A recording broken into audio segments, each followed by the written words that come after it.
I'm curious your thoughts on the Ben Simmons trade and the trade that went down, obviously. What are your thoughts on mental illness becoming part of the equation here and how this turned out?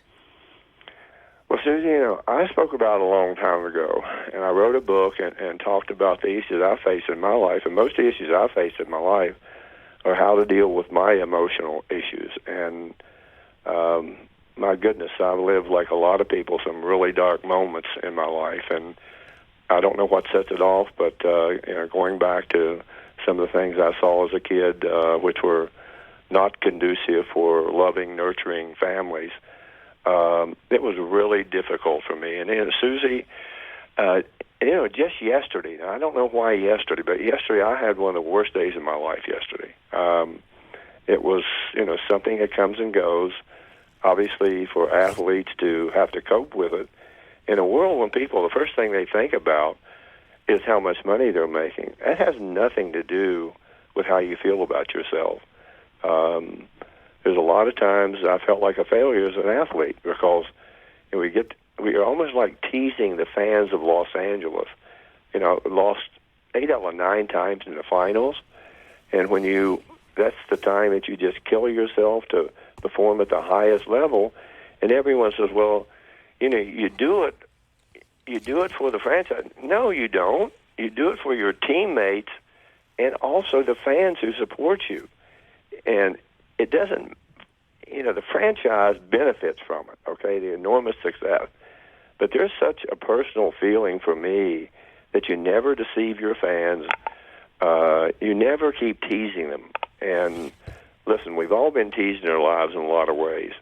And I certainly have. And I didn't like that feeling. And I just felt we had let the fans down go. There's twice in my career that in the height of my career, I didn't want to play anymore. It was that painful. And as I've gotten older, I think personal things bother me more now. I'm more likely to lash out than I have before. And that's not my nature normally, Suzy. It's not. But there's certain things that really frustrate you. And I think that the things that you don't accomplish as a team for the people who support you and really care, that's what matters most. Jerry West here on the Rich Eisen Show. Marshall Faulk, Suzy Shuster. Jerry, I think it's really, it's big of you. It's gracious of you to share that. I think many people would be flummoxed to hear that, that somebody as iconic as Jerry West can have those dark moments too. Oh my gosh. I have a lot of them, Suzy, and as I've gotten older, there's things that just frustrate me. And Suzy, they might not be, how you treat people is the most important thing in the world. I don't care who you are. If you don't treat people with respect and kindness, it's one of the most derogatory things that everyone on this earth, regardless of who you are, if people have a lot of success, and unfortunately we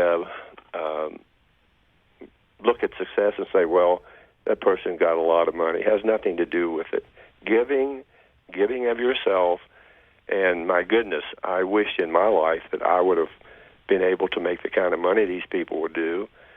Today, I would help make a difference in the community. I wouldn't want anyone to know it. And I try in my own way to keep things that I do that are personal to me, giving back. I just don't want anyone to know it. And there's things I love to do for people, and particularly for young kids who don't have the best family life. They need a place to go and where there's a protective nature to it, someone to go there and pay attention to them, someone there go and teach them something, and more importantly, teach them discipline about how you interact with people. These are the things today that I wish that we would, instead of talking about all these excessive things that we talk about, and let's care about the people that get lost along the way, young kids and people very much like me when I was young. Unless I'd picked up a basketball, I wouldn't be alive. I wouldn't have had a chance to live my life, and more importantly, live some of my dreams. And I'm a big reader, and there's certain writers that say things in essence that have resonated with me for over the years. And the late Joan Didion, unbelievable writer and just incredibly brilliant in touching certain people. She's an amazing writer, and I can resonate with her and some of the things she said. She said something that has stood with me. I did not know this till later in my life. She said people tell themselves stories in order to live. Well, when I was a kid, I told myself stories. I didn't know who Joan Didion was. I had no idea. I used to tell myself stories because I didn't want to go home and face what I might see. And so my feel-good times when I was out there, I could make every last-minute shot find a way to put a second back on the shot clock. I could be the announcer. I could be the referee. I could be the coach. And I would not leave there. And I was 8 or 9 years old, and everything I did was solitary. And no one else liked to do what I liked to do. I used to love fishing all the time, going to woods, wondering what I was going to see. And but that was the thing that really resonated with me. I was telling myself stories because I didn't, when I went home, hell, I wasn't going to feel very good about myself.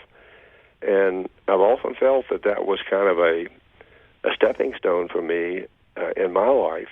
When I've thought back on it, there's been a lot of times in my life, Suzy, I just want to give up. And, I just say some people they're charged differently. Some people are jovial and happy. Some people are not. I go through days when I don't say a word, even at this point in my life.